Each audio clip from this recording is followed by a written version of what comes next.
On August 8th, 2026, a man approaches a young woman in a park. He introduces himself as a street photographer and tells her that she would be perfect as a model. He asks if he can take a few photographs of her. At first, she seems hesitant, but the photographer reassures her that it will only take 5 minutes. Eventually, she agrees. He takes her to several locations around the city, photographing her along the way. Gradually, he begins to gain her trust. What starts as casual small talk slowly becomes more personal. At one point, he tells her that she is his first. Confused, she asks, "First of the day?" "No," he replies. "Like, first ever." She laughs nervously, seemingly unsure of what he means. Then he adds, "You never forget your first." For a moment she appears unsettled, but she quickly brushes it off, perhaps assuming it was simply an awkward attempt at flirting. They continue taking photographs. Eventually they sit down in a quiet area where the photographer notices the drawing pad she has been carrying. He asks her about it. She explains that she is an art student and paints portraits. To her, every portrait has its own personal, intimate story to tell. She says that drawing helped her to come out of her comfort zone and express herself. For most of her life she had struggled to fit in. Art, she says, liberated her. The photographer then asks her what she is surprisingly good at. She tells him she can make animal noises. She demonstrates by making a series of cute duck sounds. The photographer laughs, clearly amused by her. The conversation feels harmless until he asks one final question. "If you had to leave this world tomorrow,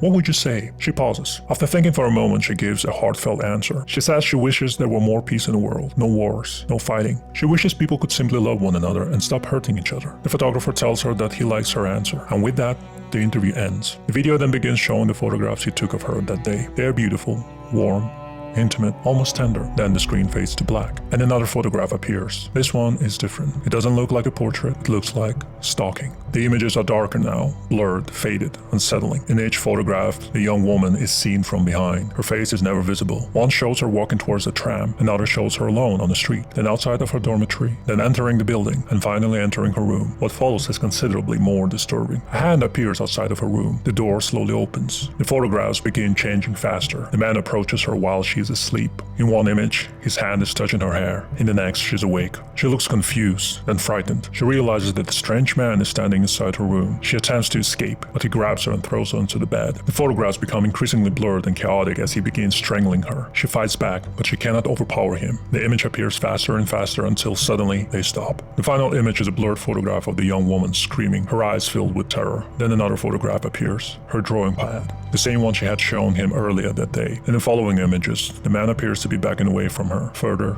and further, until the screen cuts black. What happened to the young woman and who the mysterious photographer really was is never revealed.